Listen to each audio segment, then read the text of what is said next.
ব্যোমকেশের ঘরে আমি আর ব্যোমকেশ বসে রয়েছি। আজ সকাল থেকে বাইরে সামান্য বৃষ্টি হয়ে চলেছে। এটা বর্ষার সময় নয়, তবুও গরম বেশ পড়েছে। গরমকালের মাঝে মাঝে সন্ধ্যের পরে বৃষ্টি নামার একটা ভাব থাকে, সেটা কালবৈশাখীর লক্ষণ। কলকাতা শহরে কালবৈশাখী ঢুকতে শুরু করে দিয়েছে ইতিমধ্যেই। দিনের বেলা বৃষ্টি সচরাচর হয় না, তবুও আজ সকাল থেকেই টিপটিপ করে বৃষ্টি পড়ছে। এমন বৃষ্টির দিনে চায়ের কাপের সাথে গরম গরম খবরের কাগজ না হলে জমে না। আমরা সেটাই করছিলাম। তবে খবরের কাগজে আজকাল খুব বেশি কাজের খবর পাওয়া যায় না, তাই ফড়ফড় করে পাতা উল্টোতে হচ্ছিল। ব্যোমকেশের খবরের কাগজ পড়া হয়ে গেছে। সে নিজের টেবিলে বসে একটা বেশ পুরনো বই খুলে মুখের সামনে ধরেছিল। তবে আমি বুঝতে পারছিলাম সে বইটা যতটা না পড়ছে তার চেয়ে কোনো একটা বিষয় নিয়ে ভাবছে বেশি। সেটা মাঝে মাঝে তার চোখ বন্ধ করা দেখেই আমি বুঝতে পারছি। বেশ কিছুক্ষণ বিষয়টা লক্ষ্য করার পর আমি ব্যোমকেশকে বললাম, কি ব্যাপার বলো তো ব্যোমকেশ?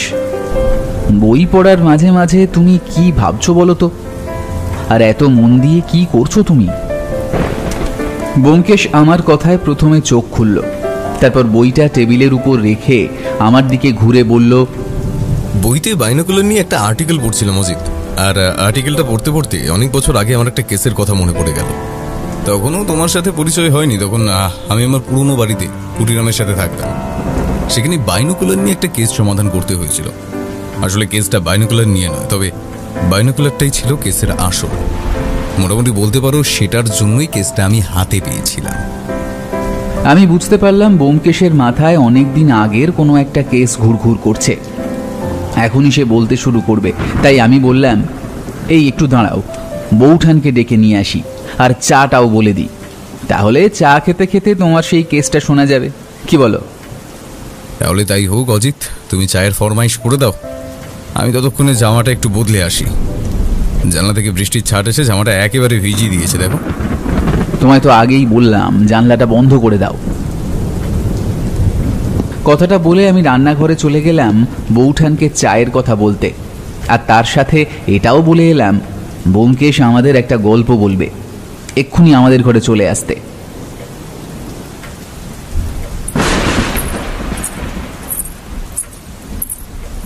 একটু পরেই সত্যবতী 3 কাপ চা আর সাথে কিছু ভাজা পাঁপড় নিয়ে ঢুকলো আমাদের ঘরে। আমাদের সামনে চায়ের কাপ রাখতেই ব্যোমকেশ একটা পাঁপড় তুলে নিয়ে সেটায় কামড় দিয়ে বলতে শুরু করলো, কেসটা ঠিক কোন সময়ের সেটা আমার মনে নেই, তবে এটুকু মনে আছে তখন আমরা আমাদের আগের বাড়িতে পুটিরামকে নিয়ে গিয়ে উঠেছি। সেই যখন অজিতের সাথে আমার প্রথম দেখা হয়, তারও মাসখানে কিংবা মাস 2 আগের ব্যাপার এটা। একদিন এমনই এক বৃষ্টির সময় বাড়িতে বসে খবরের কাগজ পড়ছি, এমন সময় নিচের ঘরে এসে পুটিরামের সাথে কথা বলছে বুঝতে পারলাম। আর বুঝতে পেরেই একবার হাঁক দিয়ে বললাম যে এসেছে তাকে উপরে পাঠিয়ে দিতে, কারণ এর মধ্যে আমি আমার নাম 2-1বার শুনতে পেয়েছি। তাই মনে হয়েছে যে এসেছে সে আমার সাথে দেখা করতে এসেছে। একটু পরেই ঘরের পর্দা ঠেলে ভেতরে ঢুকে এলেন এক ভদ্রলোক, তবে তার পিছু পিছু ঘরে ঢুকে এলো একটা 12-13 বছরের ছেলে। ভদ্রলোকের বরণে সাদা রঙের একটা পাঞ্জাবি, তলায় ধুতি, চোখে চশমা, মাথার উপর সামান্য টাক, মাথার চুল কাঁচা পাকা, মুখে দাড়ির চিহ্ন মাত্র নেই, তবে গোঁফ যা রয়েছে তাও কাঁচা পাকা। ভদ্রলোক ঘরে ঢুকে আমার দিকে তাকিয়ে নমস্কার করে বললেন, নমস্কার ব্যোমকেশ বাবু, আমি আপনার পাশের বাড়াতেই থাকি, আমার নাম বিশুপাল। আমিও প্রতি নমস্কার করে তাকে বসতে বলে ঘরের পাশ থেকে একটা চেয়ার টেনে এনে সেই বাচ্চাটিকে বসতে দিলাম। বাচ্চাটা বসে কিন্তু আমার দিকে বেশ কিছুক্ষণ তাকিয়ে রইল। তার মুখে একটা লজ্জা লজ্জা ভাব। অচেনা একজন মানুষের সামনে এসে পড়ায় যে একটা সংকোচ থাকে, সেই একটা সংকোচ। ছেলেটার মুখটা বেশ সুন্দর, ছোট্ট ছোট্ট চোখ, মোটা নাক, বেশ লম্বা, মাথার চুল ছোট ছোট করে কাটা, আর তার পরনে একটা রংচঙে জামা আর তলায় হাফ প্যান্ট। তবে তার ডান হাতে ধরা রয়েছে একটা হল ফ্যাশনের বাইনোকুলার। সেই সময় বাইনোকুলার কিন্তু সচরাচর কারো হাতে দেখা যেত না, কিন্তু ছেলেটির হাতে যে বাইনোকুলারটি রয়েছে সেগুলো অতি সাধারণ বাইনোকুলার নয়, একটু উন্নত মানের। দেখেই বোঝা যায় এই জিনিসটা আমাদের শহরের নয়। মাঝে মাঝে বাইরে থেকে বাইনোকুলার আনার একটা শখ কলকাতার মানুষদের সে সময় হয়েছিল, তেমনই এটাও মনে হলো। ভদ্রলোক কিন্তু চেয়ারে বসে সামান্য কিছুক্ষণের ইতস্তত করলেন, তারপর বললেন, ব্যোমকেশ বাবু, আপনি কি এখন ব্যস্ত আছেন? তাহলে আমি না হয় পরে আপনার কাছে আসব। আমি তার কথার উত্তরে তাকে আশ্বস্ত করে বললাম, আপনার যা বলার আছে আপনি এখনই বলতে পারেন, আমি ততটাও ব্যস্ত নই, সামান্য খবরের কাগজ পড়ছিলাম। আসলে একটা অদ্ভুত ব্যাপার নিয়ে আপনার কাছে এসেছি, বুঝলেন, কিন্তু সেটা যে ঠিক কি বা তার কোনো সঠিক কারণ আছে কিনা তা আমি নিজেও না ঠিক বুঝতে পারছি না। তবে কিভাবে যে বলবো আপনাকে ব্যাপারটা, মানে ভদ্রলোকের ইতস্তত ভাব দেখে আমি তাকে আবার সান্ত্বনা দেওয়ার চেষ্টা করার জন্য বললাম, আপনি ঠিক যেটা বলতে এসেছেন আপনি সেটাই বলুন, আপনাকে অস্বস্তি বোধ করতে হবে না। আশা করছি আপনি যেটা বলতে এসেছেন তার সাথে আপনার এই ছোট্ট ছেলেটির কোনো একটা সম্পর্ক নিশ্চয়ই আছে। আপনি ঠিকই বলেছেন ব্যোমকেশ বাবু, আসলে গোটা ব্যাপারটা আমার এই ভাইপোর সাথেই জড়িত। আসলে একটা অদ্ভুত ব্যাপার দেখতে পেয়েছে সে, আর সেই ব্যাপারটা নিয়ে আমায় আজ সকাল থেকেই ভীষণ বিব্রত করছে। তাই ভাবলাম একবার আপনার কাছে আসি আসল কারণটা, কারণ ব্যাপারটা এতটাই জটিল যে আপনি ছাড়া আর কেউ এ ব্যাপারটার সমাধান করতে পারবে বলে আমার মনে হয় না। পুলিশের কাছে যেতেও খুব একটা সাহস পাচ্ছি না। আমি ছেলেটার দিকে ভালো করে তাকিয়ে দেখলাম তার হাতের বাইনোকুলারটি সে শক্ত করে ধরে আছে। একবার আমার দিকে তাকাচ্ছে, কিন্তু আমার সাথে চোখে চোখ পড়েই আবার চোখ নামিয়ে নিচ্ছে, আর অন্য হাত দিয়ে সামনে বসে থাকা ভদ্রলোকের জামার কাজটা শক্ত করে ধরে আছে। দেখুন বিশুবাবু, আপনি আমার ব্যাপারটা খুলে না বললে কিন্তু আমি কিছুই করতে পারবো না, আর আপনি বলবেন বলেই তো এসেছেন, তাহলে বলুন। আমার এই ভাইপোটির নাম জয়ন্ত। ওর হাতে যে বাইনোকুলারটা দেখতে পাচ্ছেন সেটা আমার এক ভাই বিদেশ থেকে এনে দিয়েছে। আসলে আমার ভাই এখানে থাকে না, সে বাইরে থাকে। এটি আমার ভাইয়ের সন্তান। তবে ভাইয়ের স্ত্রী বেশ কয়েক বছর আগে মারা যাওয়ার জন্য আমার ভাই ছেলেটিকে এখানে রেখেই বিদেশে চলে যায়। বিদেশে ভাইয়ের কাজ রয়েছে, সেখানে না গেলে তো হবে না। আর আমার এই ভাইপোটি তখন বেশ ছোট, তাই আমি আর আমার স্ত্রী মিলে সিদ্ধান্ত নিই যে আমরা দুজন মিলেই একে মানুষ করব। আমার ভাই বিদেশে থাকুক, তারপর থেকেই জয়ন্ত আমাদের সাথেই থাকে। তবে মাত্র বছরখানেক আগে আমার বউয়ের ক্যান্সার ধরা পড়ে, তাকে বাঁচাতে পারিনি ব্যোমকেশ বাবু, সেও মারা গেছে। তারপর থেকে আমি আর আমার এই ভাইপো জয়ন্ত আমার বাড়িতেই থাকি। ওর বাবা বছরে একবার আসে। তারপর সত্যি বলতে ব্যোমকেশ বাবু, জয়ন্ত তার বাবার চেয়ে আমাদেরই বেশি ভালোবাসে, বিশেষ করে এখন আমায়, কারণ বাড়িতে তো এখন আমি আর ও ছাড়া কেউ নেই। তো এই বাইনোকুলারটিও পেয়েছে মাত্র মাসখানেক আগে। তারপর থেকেও বাইনোকুলার নিয়ে মাঝে মাঝেই ছাদে চলে যেত। আমিও বারণ করতাম না, কারণ ছাদের রেলিং সামান্য উঁচুই আছে, সেই রেলিং দিয়েও নিচে পড়ে যাওয়ার কোনো ভয় নেই। তবে ও যদি রেলিং ঘেঁষে দাঁড়ায় তাহলে ওর মাথাটা রেলিং এর উপরেই থাকবে। এভাবেই প্রতিদিন ছাদে গিয়ে সময় কাটায়। আমি তখন ঘরে রান্না বান্না করি ব্যোমকেশবাবু। আসলে আমাদের একটা ব্যবসা রয়েছে, তবে সেটা আমায় দেখতে হয় না, তার জন্য আলাদা লোক আছে। তাছাড়া আমার ভাইও মাসে মাসে কিছু টাকা পাঠায়, সেই সমস্ত দিয়ে আমাদের ভালোই চলে যায়। তো আমার বাড়ি থেকে খুব একটা বেরোতে হয় না। আমি বাড়িতে বইপত্র পড়ি, আর সামান্য আমার আঁকারও একটু শখ আছে, সেসব করেই সময় কাটে। আমি বেশিরভাগ সময়টা আমার ভাইপোকে দিই। তবে দিনের বেলা আমি যখন নিজের কাজ করি তখন ও ছাদে গিয়ে বাইনোকুলার দিয়ে ঘুরে বেড়ায়। আগে এমনি ঘুরে বেড়াতো, ওই ঘুড়ি ওড়াতো। হ্যাঁ, তবে ও পড়াশুনো করে এবং ওর শরীরটা খারাপ বলে বেশ কিছুদিন ধরে বাড়িতেই আছে। এবার সমস্যা হলো, ওই বাইনোকুলার নিয়ে ছাদে ঘুরতে ঘুরতে ও একটা অদ্ভুত ব্যাপার দেখতে পেয়েছে ব্যোমকেশবাবু, আর সেটার জন্যই আপনার কাছে আসা। আমি কিছু না বলে চুপ করে রইলাম। বিশুবাবু একবার তার ভাইপোর মাথার উপর হাত রেখে বলল, জয়ন্ত, বাবা জয়ন্ত, তুমি নিজের মুখেই ব্যোমকেশ বাবুকে বলো তুমি কি দেখেছ, বলো। জয়ন্ত একবার আমার দিকে তাকায়, তারপর একবার বিশুবাবুর দিকে তাকায়, তারপর হাতের বাইনোকুলারটা হঠাৎ আমার দিকে এগিয়ে দিয়ে বলে, এইটা দিয়ে দেখেছি। আমি বুঝতে পারছিলাম সে আসলে কি বলতে চাইছে সেটা বলতে পারছে না। এমনিতে তার বয়স কম, তারপর আমি অচেনা, তার উপর তার হাব ভাব কথাবার্তা দেখে সামান্য একটু অন্যরকম মনে হয়। আসলে একটা বাচ্চা ছেলে সারাদিন একা থাকে বাড়িতে, তার মধ্যে স্বাভাবিকভাবেই যে সমস্ত পরিবর্তন আসার প্রয়োজন সেগুলো সহজে আসে না। তার মধ্যে একটা ছেলে মানসিক প্রবল ভাব তো থেকেই যায়। তাই আমি তার হাতের বাইনোকুলারটা আমার কাছে নিয়ে বললাম, এটা তোমাকে কে দিয়েছে জয়ন্ত? বাবা। আজ সকালে তুমি বাইনোকুলার নিয়ে ছাদে উঠেছিলে? জয়ন্ত এই কথার উত্তর না দিয়ে মাথার নিচের দিকে দুবার ঝাঁকিয়ে আমায় হ্যাঁ জানালো। তারপরে আমি বললাম, বাইনোকুলার দিয়ে আজ সকালে তুমি কি দেখতে পেয়েছিলে মনে করো একবার। জয়ন্ত কিছুক্ষণ আমার দিকে তাকিয়ে রইল, তারপর হঠাৎ মাথা নিচু করে ফেলল। তার দু চোখে একটা ভয় দেখা দিল। সে দু হাত দিয়ে বিশুবাবুর একটা হাত শক্ত করে চেপে ধরল। ব্যাপারটার আকর্ষিকতায় আমি বুঝতে পারলাম যে সে এমন কিছু দেখতে পেয়েছে যেটা তার মনে ভয়ের কারণ তৈরি করেছে। বিশুবাবু তার মাথায় হাত বুলিয়ে দিয়ে তাকে বোঝানোর চেষ্টা করতে লাগলো। আমি তখন বাইনোকুলার একটা তুলে নিয়ে চোখে লাগিয়ে জানলা দিয়ে বাইরে তাকাতে বাড়ির বাইরে রাস্তার ওপারে বড় বাড়িটা আমার কাছে চলে এলো। আমি সেদিকে দেখতে দেখতে জয়ন্তকে বললাম, জয়ন্ত এদিকে এসো, এরা চোখে লাগাও, দেখো সামনে একটা বড় টিয়া পাখি দেখতে পাবে। টিয়া পাখির কথা জয়ন্তের মুখ থেকে ভয়টা আস্তে আস্তে সরে গেল।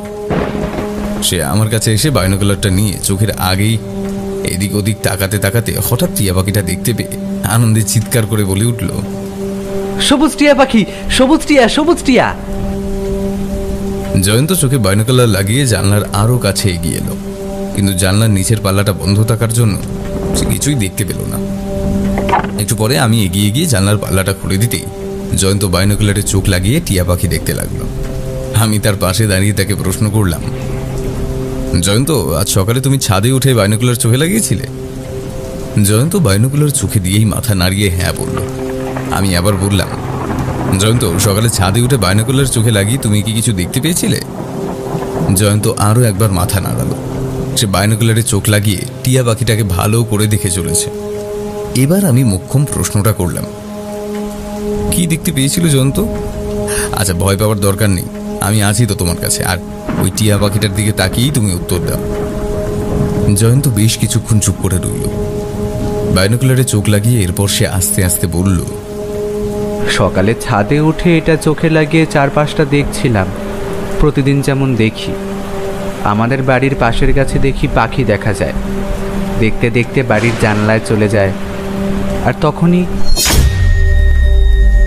কথাটা বলেই জয়ন্ত চোখ থেকে বাইনোকুলার নামিয়ে ফেলেছে। তার মুখে আবার সেই ভয়ের ভাবটা দেখা দিতে শুরু করেছে। এদিকে আমি তার মাথায় একটা হাত রেখে বাইনোকুলারটা তার চোখে আবার তুলে দিয়ে বললাম, কি দেখেছিলে বলো তো? তোমার কিন্তু কোনো ভয় নেই, আমরা এখানে আছি তো। জয়ন্ত আবার কিছুটা সময় নিল, তারপর বলল, একটা লোক একটা মহিলাকে খুব মারছে। জানলার গায়ে মহিলার মাথাটা ঝুঁকে আছে। লোকটা দুটো হাত দিয়ে মহিলার গলা টিপে ধরেছে, ঠিক ঠিক যেভাবে বাবা মাকে মারত। কথাটা বলার পরেই জয়ন্তর চোখ থেকে বাইনোকুলার নেমে আসে। তার চোখে আমি এবার জল দেখতে পাই। আমি তাকে সান্ত্বনা দেওয়ার চেষ্টা করি না, কারণ সে ততক্ষণে ছুটে গিয়ে বিশুবাবুর উপর ঝাঁপিয়ে পড়ে জড়িয়ে ধরেছে। আমি বুঝতে পারছি তার চোখ থেকে জলের ধারা নেমে আসে। আমি আস্তে আস্তে নিজের চেয়ারের উপর এসে বসলাম, তারপর বললাম, ব্যাপারটা জয়ন্ত আপনাকে বলেছে আমার মনে হয়, এবার আপনি বলুন তারপর কি হলো। আসলে এখানে একটা সমস্যা রয়েছে ব্যোমকেশ বাবু। আমি তো আপনাকে আগেই বলেছি যে জয়ন্তর উচ্চতা আমাদের বাড়ির রেলিং থেকে সামান্য উপরে। সে বাইনোকুলার চোখ লাগিয়ে আকাশের দিকে তাকালে সব ভালোভাবে দেখতে পাবে, তবে একদম রেলিং এর ধার ঘেঁষে বাইনোকুলার চোখে দিলে তারপরেই দেখতে পাবে, দূর থেকে দেখতে পাবে না। এবার সমস্যাটা হলো, সেই দৃশ্যটা দেখে চিৎকার করতে থাকে ও। তখন আমি ছাদে ছুটে যাই, দেখি ও আমায় জড়িয়ে ধরে কাঁদতে শুরু করেছে। তখন আমি ভাবি বাচ্চা ছেলে কোনো কিছু দেখে হয়তো ভয় পেয়েছে, তাই ওকে আমি নিচে নিয়ে আসি। কিন্তু তারপর এই ব্যাপারটা আমাকে জানায়, কিন্তু ওর কথা আমি কোথাও বিশ্বাস করতে পারিনি, বুঝলেন। পরে ছাদে গিয়ে বাইনোকুলারে চোখ লাগিয়ে চারপাশ দেখে তেমন কিন্তু কিছুই দেখতে পাইনি। আর ও নির্দিষ্টভাবে কিছু বলতেও পারছে না ব্যোমকেশ বাবু। আসলে বুঝতেই পারছেন তো, দৃশ্যটা দেখেও কিছুটা ভয় পেয়েছিল। তারপরে আবার সেই নির্দিষ্ট জানলাটা খুঁজে বার করা ওর পক্ষে অতটা সহজ নয়। আমিও চেষ্টা করেছিলাম ব্যোমকেশ বাবু, কিন্তু কিছুই পাইনি। অবশ্য এটাও জানি জয়ন্ত কখনো মিথ্যা কথা বলে না। ও যে মিথ্যা বলছে না সেটা আমি জানি। তার মানে আপনার মনে হচ্ছে এমন কোনো একটা ঘটনা ঘটেছে, তাই তো? কিন্তু সেই ঘটনার সাথে আপনার এখানে আসার সম্পর্কটার মানে কিন্তু ঠিক বুঝলাম না। আপনি পুলিশের কাছে যেতে পারতেন চাইলে। আসলে জয়ন্ত ব্যাপারটা যেভাবে দেখে ভয় পেয়েছিল আর যা বলেছিল আমায় তখন, তাতে আমার মনে হয়েছিল যে কেউ কাউকে খুন করার চেষ্টা করছে ব্যোমকেশবাবু। যদিও এটা আমার অনুমান বলেই মনে হতে পারে, তবুও যদি তেমন কিছু হয় তাহলে তো একটা বিপদ রয়েছে, তাই না ব্যোমকেশবাবু? তাই আমি যত তাড়াতাড়ি সম্ভব আপনার কাছে চলে এলাম। সত্যি বলতে কি, বিশুবাবুর কথায় মনে হলো তিনি একটু অতিরিক্ত ভেবে ফেলেছেন। হয়তো কোনোভাবে জয়ন্ত অন্য কোনো একটা দৃশ্য দেখেছে কিংবা অন্য কিছু দেখে সেটাকে ভুল ভেবে নিয়েছে। কিন্তু তার বাবার সাথে আর মায়ের সাথে নিশ্চয়ই কোনো একটা ঝগড়াঝাটি কিংবা খারাপ দৃশ্যের স্মৃতি সে মাথায় করে রেখেছে, আর তার সাথে এটা মিলিয়ে ফেলেছে। এই সমস্তটা ভেবে নিয়ে একটু বিরক্ত হলাম, তাই বললাম, দেখুন বিশুবাবু, এই মুহূর্তে আমি একটা কেস হাতে নিয়ে রয়েছি, তাই এই মুহূর্তে আপনাকে তেমন কোনো সাহায্য করতে পারবো না। তবে যদি কোনো খুন কিংবা অন্য কিছু হয়ে থাকে তাহলে সেকে আমি সাহায্য করব, আপনি কিছু মনে করবেন না। বিশুবাবুর মুখটা হতাশ বলে মনে হলো। তিনি চেয়ার ছুঁড়ে উঠে দাঁড়িয়ে জয়ন্তর একটা হাত ধরে বললেন, ব্যোমকেশবাবু, আমি বুঝতে পারছি আপনি ব্যস্ত মানুষ, আর তাছাড়া এমন একটা ব্যাপারে আপনি সাহায্য করবেনই বা কেন। ঠিক আছে, আমি চলি তাহলে। আপনার সাথে কথা বলে খুব ভালো লাগলো, আসছি। জয়ন্তর হাত ধরে বেশিবাবু বেরিয়ে যাওয়ার তোড়জোড় করছেন, এমন সময় জয়ন্ত সোজা আমার দিকে তাকিয়ে বলে উঠল, আমি লোকটাকে দেখেছি, আমি দেখেছি লোকটাকে, ও খুন করছিল, ও খুন করছিল। জয়ন্ত কথাটা একটু গম্ভীর স্বরে বলে আমার দিকে তাকিয়েছিল। আমি তাই তার দিকে তাকিয়ে প্রশ্ন করলাম, তুমি দেখেছো একটা খুন হচ্ছিল? তুমি তো বললে তুমি শুধু দেখেছো একজন আরেকজনের গলা টিপে ধরেছে, তাহলে খুনটা কখন দেখলে? আমি দেখেছি, আমি দেখেছি। এতটা বলে জয়ন্ত আবার বিশুবাবুকে জড়িয়ে ধরল। আমি বুঝতে পারলাম তার মনের উপর একটু বেশি চাপ পড়ছে। যতই হোক তার বয়সটা খুব কম, আর খুন হোক কিংবা না হোক, এমন একটা দৃশ্য এসে দেখে বসলে তার ভয় পাওয়ারই কথা। তাই আমি উঠে গিয়ে তার মাথায় হাত রেখে বললাম, ঠিক আছে জয়ন্ত, তুমি ফিরে যাও, আর বেশি ভাববে না। বিশুবাবু, আপনি আপনার বাড়ির ঠিকানাটা আমায় দিয়ে দিন, আমি সময় করে একবার আপনার বাড়ি ঘুরে আসবো। এই কথায় বিশুবাবু বোধহয় কিছুটা খুশি হলেন। তারপর বললেন, ঠিক আছে ব্যোমকেশবাবু, যদি আজকের মধ্যেই আসতে পারেন তাহলে খুব ভালো হয়, বুঝলেন? আমি আপনার জন্য অপেক্ষা করব। কথাটা বলে বিশুবাবু আমার সামনে টেবিলের উপরে রাখা একটা ডায়েরিতে নিজের বাড়ির ঠিকানা লিখে দিয়ে চলে গেলেন। তিনি চলে যাওয়ার পরেই আমি বুঝতে পারলাম ঠিকানাটা আমার পাশের পাড়াতে। এতটা বলে ব্যোমকেশ থামতেই সত্যবতী বলে উঠল, ওইটুকু একটা বাচ্চা ছেলে নিজের চোখে খুন হতে দেখেছে, সে যে তারপরেও তোমাকে সবটা বলতে পেরেছে সেটাই তো আশ্চর্যের ব্যাপার। ছেলেটা বেশ শক্ত বলতে হবে, তাই না? ব্যোমকেশ, তুমি কি কেসটা হাতে নিয়েছিলে? আমার কেমন যেন মনে হচ্ছে তুমি কেসটা হাতে নিয়েছিলে। আর তাছাড়া জয়ন্ত তো তোমায় ঠিকভাবে বলতেও পারেনি সে আসলে কি দেখেছিল, তাই না? জয়ন্ত এলোমেলোভাবে যা বলেছিল তাতে আমি বুঝতে পেরেছিলাম জয়ন্ত আর তার বাইনোকুলার দিয়ে তার বাড়ির ছাদ থেকে কোনো একটা বাড়ির জানলায় একটা লোককে, কোনো একটা মহিলার গলা টিপে ধরতে দেখেছিল।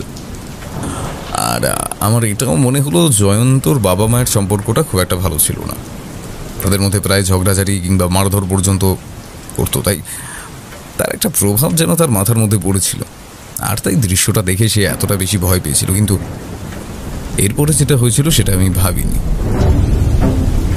বলেই ব্যোমকেশ নিজের চেয়ারে হেলান দিয়ে দুটো হাত মুখের সামনে এনে কিছুক্ষণ চুপ করে বসে রইল। তার দুটো চোখ বন্ধ দেখে আমি বুঝতে পারলাম সে পরের ঘটনাগুলো আস্তে আস্তে গুছিয়ে নিয়ে চলেছে। ব্যোমকেশকে এটা আমি করতে দেখেছি। যখন অতীতের কোনো ঘটনা সে বলে তখন ব্যাপারটা এমনভাবে গুছিয়ে নেয় যেন কিছু বাদ না পড়ে যায়। আর আজ এমন একটা কেসের ঘটনার সূত্রপাত যেভাবে হয়েছে তাতে কোনো কিছু বাদ পড়ে গেলে আমাদেরই বুঝতে সমস্যা হবে। তাই আমি আর সত্যবতী চুপ করে বসে রইলাম। সত্যবতী আমায় আস্তে আস্তে বলল চায়ের কাপগুলো রান্নাঘরে রেখে আসছে, আর দুপুরের খাবার পুঁটিরাম কি করছে সেই ব্যাপারটা দেখে আসছে। তার মাঝে ব্যোমকেশ যেন তার গল্প শুরু না করে দেয়। আমিও নিশ্চুপ সম্মতি জানাতেই সে উঠে গেল। আমি জানলা দিয়ে বাইরে তাকিয়ে দেখলাম টিপটিপ করে বৃষ্টি তখনও পড়ে চলেছে। আর জানলা দিয়ে তাকাতেই মনে হলো যেন একটা বাইনোকুলার আমার চোখের সামনে থাকলে বড্ড ভালো হতো। তাহলে আমি আকাশের গায়ে তাকিয়ে অনেক কিছুই দেখতে পেতাম। সত্যবতী ফিরে আসার আগে ব্যোমকেশ কিছুই বলল না। ফিরে আসার মাত্র কিছুক্ষণ পরে ব্যোমকেশ আবার বলতে শুরু করলো। বিশুবাবু জয়ন্তকে নিয়ে চলে গেলেন, কিন্তু সত্যি কথা বলতে ব্যাপারটা আমি ভুলে গেছিলাম। আসলে তখন পুলিশের একটা কেস নিয়ে আমার সামান্য মাথা ঘামাতে হয়েছিল, তাই ব্যাপারটা আমার মাথার মধ্যে রইল না। ব্যাপারটা হওয়ার প্রায় 2 দিন কেটে গেল। তারপরে একদিন কি একটা কাজে বসেছি, তখন হঠাৎ করে ডায়েরিটার দিকে চোখ পড়তেই ঠিকানাটা দেখে গোটা ব্যাপারটা মনে পড়ে গেল। একটু ইতস্তত করে ভাবলাম যাই একবার বিশুবাবুর বাড়ি থেকে না হয় ঘুরে আসি, দেখাই যাক না, কেসটা যদি কিছু নাই থাকে তাহলে না হয় আমার সামান্য কিছুটা সময় নষ্ট হবে। আসলে তখন আমি সবে নতুন নতুন পুলিশের কয়েকটা কেসে সাহায্য করেছি, আর নিজেও ব্যক্তিগতভাবে সমাধান করেছি। আর সত্যি বলতে সময় আমার কাছে ছিল, তাই দনমনো করেই একেবারে গিয়ে পৌঁছলাম বিশুবাবুর বাড়িতে। ভদ্রলোকের বাড়িতে গিয়ে দরজায় কড়া নাড়তে বিশুবাবু নিজে এসে দরজা খুললেন। তারপর আমায় দেখে অবাক হয়ে বললেন, আরে ব্যোমকেশ বাবু, আপনি যে হঠাৎ! আসলে সেদিন তো আপনি আমার বাড়িতে গিয়েছিলেন, তবে কাজের চাপে আর আসা হয়ে ওঠেনি, তাই আজকে একটু সময় পেয়ে চলে এলাম। ভাবলাম ব্যাপারটা দেখে আসি। বিশুবাবু আমায় ঘরের ভেতর নিয়ে গিয়ে একটা চেয়ারে বসতে দিলেন, তারপর বললেন,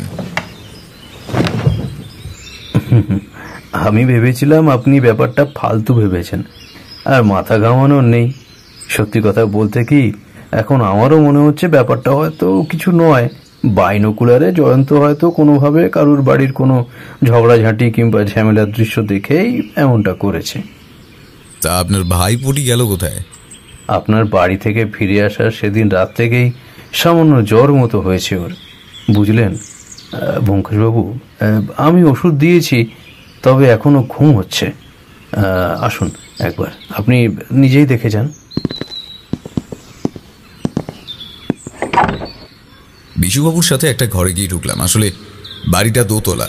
এই বাড়ির মধ্যে বেশ কয়েকটা ঘর রয়েছে, তবে বাড়িটা পুরনো আমলের তৈরি, মোটা মোটা দেওয়াল থাম, এমনকি কড়িবর্গাও অনেক পুরনো ধরনের। দোতলার ঘরে গিয়ে উঠতেই আমরা জয়ন্তর ঘরে এসে পৌঁছলাম। দেখতে পেলাম বিছানার উপর সে শুয়ে ঘুম হচ্ছে। তার ঘরটা বেশ গুছিয়ে রাখা হয়েছে, তার বিছানার এক পাশে বাইনোকুলারটা রাখা আছে। ঘুমন্ত জয়ন্তের হাত বাইনোকুলারের উপরে এসে পড়েছে। আমি বুঝতে পারলাম বাইনোকুলার হাতে নিয়েই ঘুমিয়ে পড়েছে, আর ঘুমিয়ে পড়ার জন্য সেটা হাত থেকে পাশে পড়ে গেছে হয়তো। আমি এগিয়ে গিয়ে কপালে হাত দিতেই বুঝতে পারলাম সামান্য জ্বর এখনো রয়েছে। আমি তার কাছ থেকে সেটা তুলে ঘর থেকে বেরিয়ে এসে ওনাকে বললাম, আমি যদি এখন আপনার বাড়ির ছাদে গিয়ে উপর থেকে চারপাশটা দেখি তাহলে আশা করি আপনার কোনো আপত্তি হবে না? না না ব্যোমকেশ বাবু, আপত্তি কেন হবে? এই আসুন, আপনি এই সিঁড়ি বেয়ে ওপরে চলে যান। আমি বাইরের দরজাটা আর জয়ন্তর ঘরের দরজা বন্ধ করে দিয়ে আসছি। বুঝতেই তো পারছেন, বাড়িতে আমরা একাই থাকি, নিজে থেকে যদি হঠাৎ কেউ ঢুকে পড়ে। আসছি, আপনারা এগোন। বিশুবাবু ঘরের দরজা বন্ধ করে ছেড়ে দিয়ে নিচে নেমে গেলেন। আমি বাসের সিঁড়ি দিয়ে ছাদে উঠে এলাম। ছাদে উঠতেই বুঝতে পারলাম বিশুবাবু সেদিন ঠিক কথাই বলছিলেন।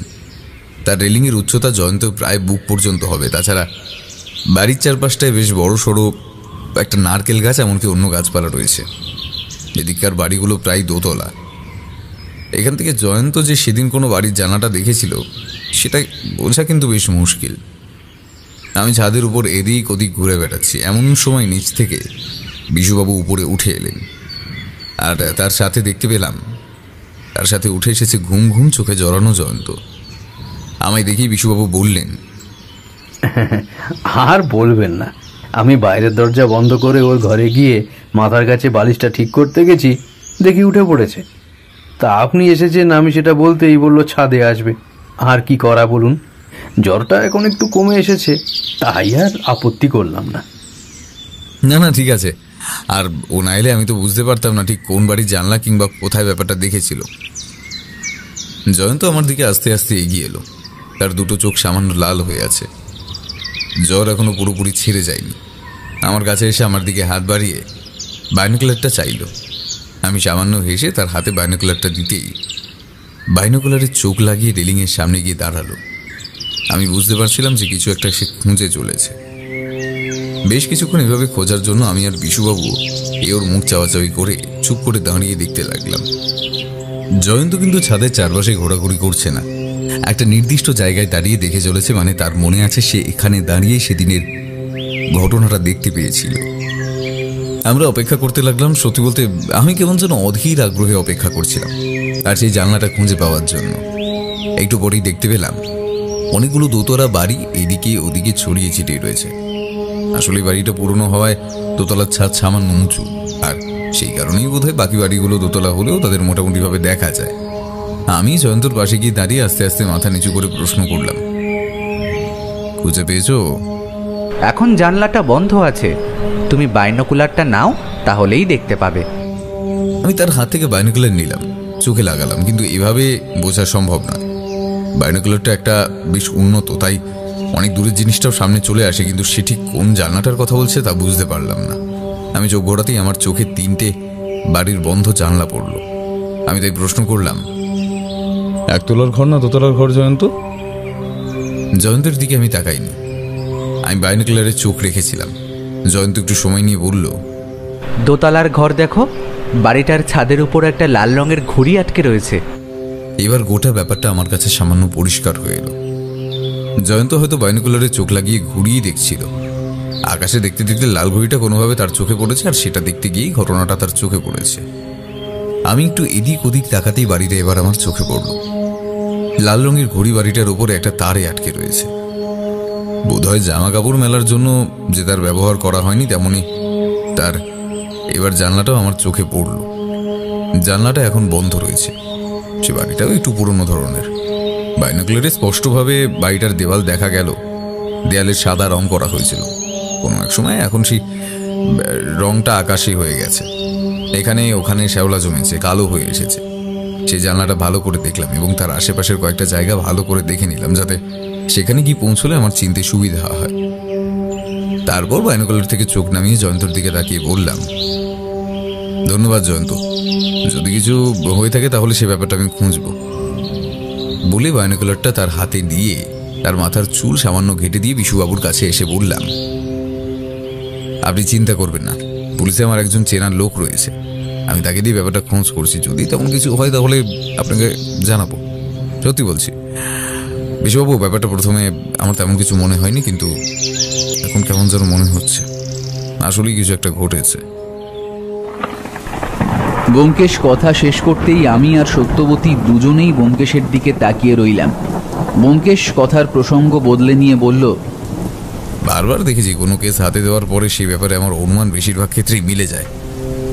বাড়িটা দেখে এবং কেমন যেন আমার মনে হয়েছিল আসলেই সেখানে কিছু একটা ঘটেছে। সেদিন জয়ন্ত যা দেখেছিল তা ভুল নয়। বিশুবাবুর বাড়ি থেকে বেরিয়ে আমি বাড়ি ফিরে এলাম। তারপর টেলিফোনে রাখালকে সমস্ত ব্যাপারটা জানালাম। রাখাল একটু ইতস্তত করে বলল, দেখো ব্যোমকেশ দা, প্রথমত কারোর বাড়ি জানালায় এভাবে উঁকি মারাটা ঠিক নয়। যেহেতু কাজটা একটা বাচ্চা ছেলে করেছে, তাই সেক্ষেত্রে তেমন কিছু হবে না, কিন্তু অকারণে আমরা একটা বাড়িতে গিয়ে খোঁজ খবর নিতে পারি না।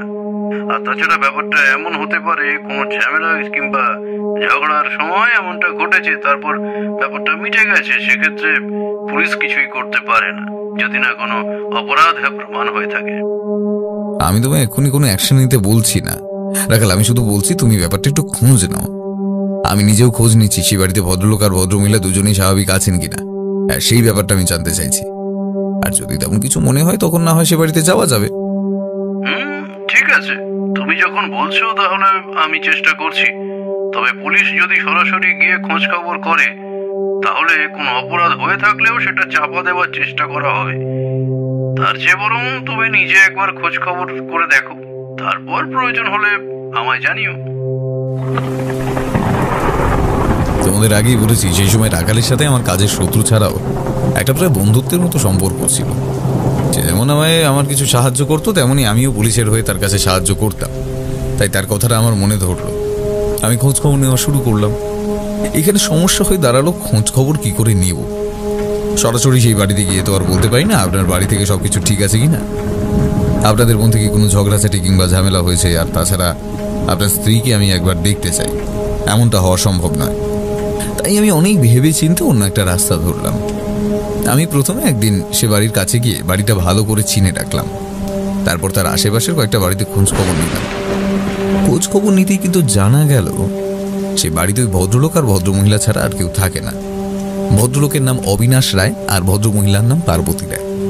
ভদ্রলোকের সাথে ভদ্রমহিলার বেশ ঝগড়াঝাটি প্রায় লেগেই থাকে, এমনকি ভদ্রলোক ভদ্রমহিলাকে রীতিমতো মারধরও করেন। তবে এই সমস্ত ব্যাপারে বাইরের লোক তেমন কিছু বলতে পারে না, তুমি জানোই তো, তাদের নিজেদের ব্যাপার, তাই তারা মাথা ঘামায় না। তবে বেশ কিছুদিন ধরে বাড়িটা থেকে ভদ্রলোক কিংবা ভদ্রমহিলাকে কাউকেই দেখা যায়। ব্যাপারটা শুনতেই আমার হঠাৎ কেমন যেন মনে হলো ব্যাপারটা সহজ নয়, কোনো একটা কিছু ঘটেছে, আর সেই কারণেই ও তাদের বাড়ির বাইরে দেখা যাচ্ছে না। আমি সরাসরি তার বাড়ির দরজায় নক করতে বেশ কিছুক্ষণ পর ভেতর থেকে দরজাটা সামান্য ভাগ করে এক ভদ্রলোক উঁকি দিলেন। আমি বুঝতে পারলাম ইনি অবিনাশ রায়, তাই বললাম, অবিনাশবাবু, আমি আপনার এখানে নতুন ভাড়াটে হয়ে এসেছি। ওই যে সামনে বাড়িটা রয়েছে সেই বাড়িতে ভাড়া এসেছি, তাই আপনার সাথে একবার দেখা করতে এলাম। ভদ্রলোকের মুখ দেখে কেমন যেন মনে হলো তিনি আমার উপর সন্তুষ্ট হননি। সেভাবেই তিনি বললেন, ভাড়াটে হয়ে এসছেন তা তো ভালো কথা, কিন্তু এই মুহূর্তে আপনার সাথে গল্প করার সময় আমার নেই, আমি ভীষণ ব্যস্ত।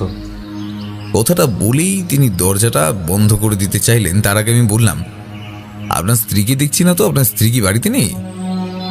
আমার স্ত্রী বাড়িতে নেই, তার বাপের বাড়ি গিয়েছে। কেন, আপনার কি দরকার? আসলে আমরা নতুন এসেছি তো, আমার স্ত্রী এদিকে একদম নতুন, তাই আপনার স্ত্রীর সাথে একটু কথা বললে একটু স্বাভাবিক বলে মনে করতো। আর তাছাড়া আমি প্রতিবেশী আপনাদের, তাই আর কি একটু খারাপ করলেও ভালো হতো।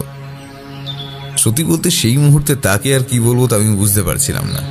আমি স্পষ্ট বুঝতে পারছিলাম ভদ্রলোক একবার দরজা বন্ধ করে দিলে আর খুলবেন না, কিন্তু তিনি বললেন, ঠিক আছে, আমার স্ত্রী ফিরলে আপনাদের সাথে একবার দেখা করে নিতে বলবো। এখন আপনি আসুন।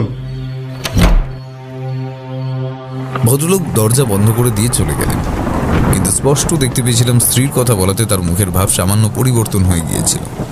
আমার অনুমানটা একটা খটকায় পরিণত হলো যে কোথাও কোনো একটা সমস্যা রয়েছে। আর তাছাড়া দরজা খোলার পরেই আমি একটা গন্ধ পেয়েছিলাম। সেই গন্ধটা সেই মুহূর্তে আমি বুঝতে না পারলেও বাড়িতে ফিরে আসার পরে বুঝতে পারলাম সেটা ন্যাপথলিনের গন্ধ। একটু আগে যে বাড়িটার কথা বলছিলাম, যেখানে আমি ভাড়াটে হয়ে এসেছি, সেখানে সত্যি একটা বাড়ি ফাঁকা ছিল ভাড়া দেওয়ার জন্য। আমি সে বাড়ির সাথে কথা বলে এবং পুলিশের সাথে কথা বলে সেই বাড়িতে গিয়ে উঠলাম। সেই বাড়ির জানলা দিয়ে সব সময় বাড়ির উপর নজর রাখতে লাগলাম। মাঝে মাঝে দেখতে পেতাম ভদ্রলোক বাড়ির দরজা খুলে বেরিয়ে দরজায় তালা দিয়ে কোথাও একটা চলে যাচ্ছে, তবে কোথায় যেতেন তা আমি জানি না। আমি চাইলেই পুলিশের লোককে তার উপর নজর রাখতে বলতে পারতাম, কিন্তু তার কোনো শক্ত প্রমাণ আমার কাছে ছিল না। এর মাঝে আমি আর একটা কাজ করেছিলাম। প্রতিবেশীদের কাছ থেকে সেই মহিলার বাপের বাড়ির ঠিকানা জোগাড় করে আমি তার বাড়িতে পুলিশ পাঠিয়ে খোঁজ নিয়েছিলাম, কিন্তু তারা জানালো যেদিন জয়ন্ত ওই বাড়িতে সেই দৃশ্য দেখেছিল সেদিন না তার আগের দিন ওই ভদ্রমহিলা তার বাপের বাড়িতে গিয়েছিলেন, কিন্তু পরদিন সকালেই কোনো কারণে ব্যস্ত হয়ে বাড়ি ফিরে আসেন। এই বাড়ি ফিরে আসার ব্যাপারটা কিন্তু প্রতিবেশীরা কেউ দেখেনি, তবে তাদের মনে হয়েছে। আর বাড়ি ফিরে আসার আগে তার একটা টেলিফোন এসেছিল, কিন্তু টেলিফোনটা কার তা তারা বলতে পারেন না। এই তথ্যটা আমাদের দিয়েছিল তার বাপের বাড়ির লোক। এদিকে পুলিশ খোঁজখবর করছে, শুনে তারাও একটু চিন্তিত হয়ে পড়ে যে কি হয়েছে। তবে পুলিশকে ভালোভাবে বলা ছিল কোনো খবর যেন তারা বাইরে বার না করে। এদিকে এটা ছাড়া আর কোনো শক্ত প্রমাণ নেই যে পরদিন সেই ভদ্রমহিলা বাড়িতেই ফিরে এসেছিলেন। আর সত্যি বলতে জয়ন্ত ছাড়া সেই ভদ্রমহিলাকে সেদিন সকালে বাড়ি ফিরে আসতে প্রতিবেশীরাও কেউ দেখেনি। গোটা ব্যাপারটা যেন আস্তে আস্তে জট পাকিয়ে যেতে লাগলো। আমি বুঝতে পারলাম ভদ্রমহিলা ও বাড়িতেই কোথাও রয়েছে, কিন্তু তিনি জীবিত না মৃত সেই ব্যাপারটা আমি ঠিক ধারণা করতে পারছিলাম না। এর মধ্যে আরও একটা ব্যাপার শুনতে পেলাম যে এই ভদ্রলোকের মাথা সামান্য খারাপ রয়েছে, তবে ব্যাপারটা আগে ছিল না, এই সম্প্রতি কয়েক মাস ধরে শুরু হয়েছে। আর তারপর থেকে তার স্ত্রীর সাথে তার ঝামেলার ব্যাপারটা বেড়ে গেছে। ব্যোমকেশ থামতেই সত্যবতী বলে উঠল, আমার তো মনে হচ্ছে সেই ভদ্র মহিলা মারা গেছিলেন কোনোভাবে। ওই ভদ্রলোক তাকে খুন করে বাড়ির মধ্যে রেখে দিয়েছিল, আর তাই বাড়ির বাইরে ভদ্রলোককে দেখা গেলেও ভদ্র মহিলাকে দেখা যায় না। আমারও তেমনটাই ধারণা হয়েছিল, কিন্তু আগেই বলেছি কোনো প্রমাণ ছাড়া তাদের বাড়ির উপর আমরা তল্লাশি করতে পারি না। যদি আমাদের অনুমান ভুল হয় তাহলে সে একটা সমস্যা হয়ে দাঁড়াবে।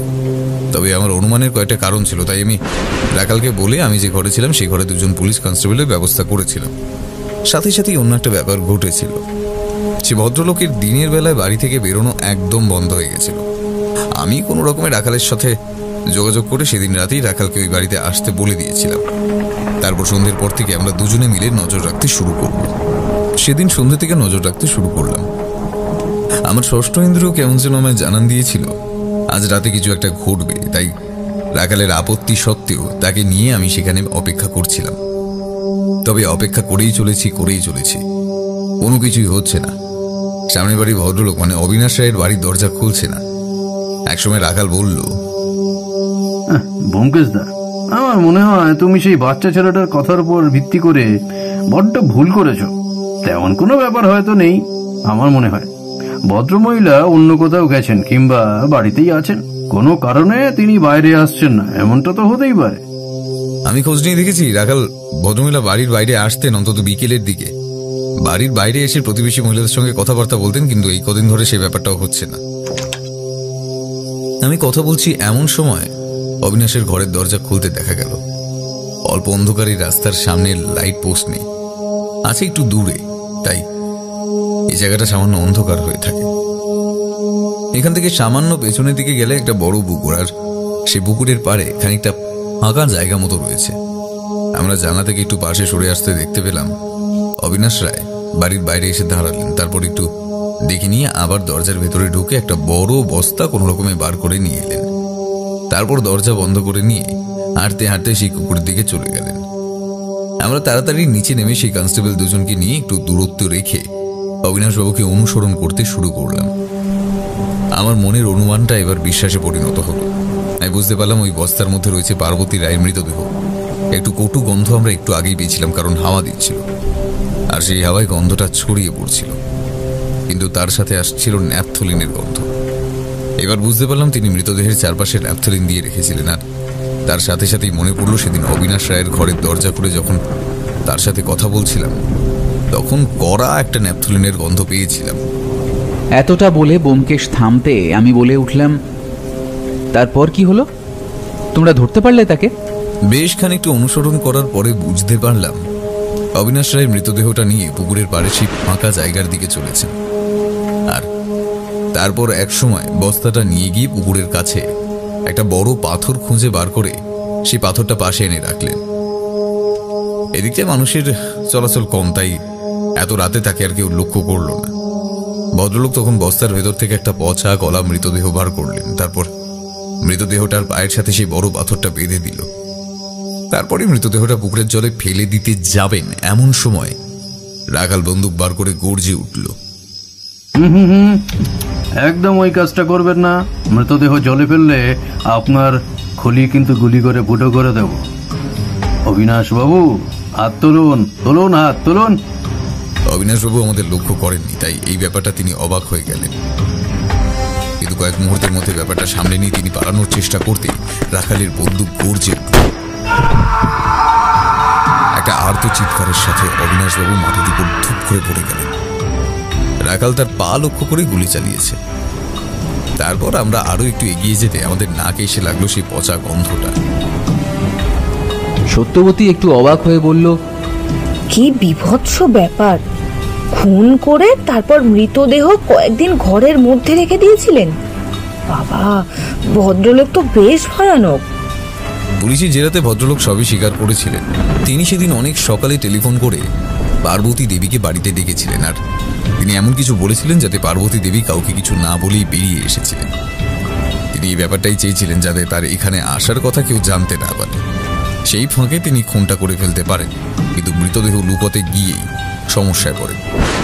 তার সময় হয়ে উঠছিল না। আর তাছাড়া যেদিন খুনটা করেন সেদিন জয়ন্ত তাকে দেখেছিল। তারপরের দিনই কোনো একটা কারণে অনুষ্ঠান চলছিল সেই পাড়ায়, তাই সেই কারণে প্রায় 2 দিন মতো আশেপাশে রাতের বেলা লোক থাকতো, আর সেই কারণে তিনি মৃতদেহ ফেলতে পারতেন না। আর তারপরে 2 দিন পরে আমি গিয়ে পৌঁছই। এর মাঝে কোনো কারণে তিনি মৃতদেহটা ফেলতে পারেননি, তাই তার সমস্ত পরিকল্পনা ভেস্তে যায়। তবে ভদ্রলোক যে মানসিকভাবে সুস্থ ছিলেন না সেটা কিন্তু পুলিশের ডাক্তার প্রমাণ করেছিলেন। তার শাস্তি হয়েছিল, তবে তার সাথে সাথে তার চিকিৎসাও হয়েছিল। তারপরে আমি একদিন বিশুবাবুর বাড়িতে গিয়েছিলাম। এই মাঝে বিশুবাবুর সাথে আমার কথা হয়নি, তাই গোটা ব্যাপারটা তাকে জানানোর জন্য তার বাড়িতে যাওয়ার দরকার ছিল। তার বাড়িতে বসে চা খেতে খেতে জয়ন্তকে বলেছিলাম, জয়ন্ত, তুমি নিজেও জানো না তুমি কি করেছো। তুমি যদি ব্যাপারটা দেখতে পেয়ে বিশুবাবুকে নিয়ে আমার কাছে না আসতে, তাহলে হয়তো মৃতদেহটা ওই ভদ্রলোক পুকুরেই ফেলে দিতেন, আর সহজে তাহলে তাকে ধরা যেত না। জয়ন্ত কিছু না বলে হাসলো, তার জ্বর কমে এসেছিল। বিশুবাবু বললেন, ব্যোমকেশবাবু, আপনি যে আমাদের কথা শুনে ব্যাপারটা দেখবেন সেটা আমি ভাবতেই পারিনি। যাক, তাহলে অপরাধী শাস্তি পেয়েছে, তাতেই আমি খুশি। আমি জয়ন্তর মাথার চুল ঘেটে দিতে দিতে বলেছিলাম, জয়ন্ত, তোমায় ধন্যবাদ। তুমি না থাকলে এই কেসটা আমি হাতেই পেতাম না। তার মুখে কিন্তু আগের ভয়ের কোনো লেশ মাত্র নেই। এ হাসতে লাগলো, তারপর আমার দিকে তার বাইনোকুলারটা তুলে দিয়ে বলল, আমি কিছু করিনি, সব করেছে ওই বাইনোকুলারটা। আমি তার হাত থেকে বাইনোকুলারটা তুলে নিলাম, তারপর সেটা চোখে লাগালাম। ঘরের দেওয়ালটা আমার একদম কাছে এসে পড়ল। সেটা জয়ন্তর হাতে ফেরত দিয়ে বললাম, এভাবেই বাইনোকুলার নিয়ে ছাদে ঘুরে বেরিয়েও জয়ন্ত, বুঝলে, আবার কি দেখতে কি দেখে বসবে। সে কথায় আমি হেসে উঠলাম। বিশুবাবু হাসছিলেন, আর আমাদের দুজনের চোখের সামনে বাইনোকুলারটা চোখে লাগিয়ে হাসছিল জয়ন্ত। গল্প শেষ হতেই সত্যবতী উঠে রান্নাঘরের দিকে চলে গেল। ব্যোমকেশ আবার চেয়ারটা টেনে নিয়ে টেবিলের পাশে বসে বইটা খুলতে যাবে, এমন সময় আমি বললাম, ব্যোমকেশ, তোমার হাতে কোনো কেস নেই? ব্যোমকেশ হেসে আমার দিকে তাকিয়ে বলল, আছে তো, আর সেই কেসটাও রয়েছে একটা বাইনোকুলার নিয়ে, তাই তো? বাইনোকুলার নিয়ে কয়েকটা আর্টিকেল পড়ছি আজ। অজিত, খুব শীঘ্রই তুমি জানতে পারবে, একটু অপেক্ষা করো। আমি অপেক্ষা করলাম, তবে বাইরের বৃষ্টিটা ঠিক তখনই একটু জোরে নেমে এলো।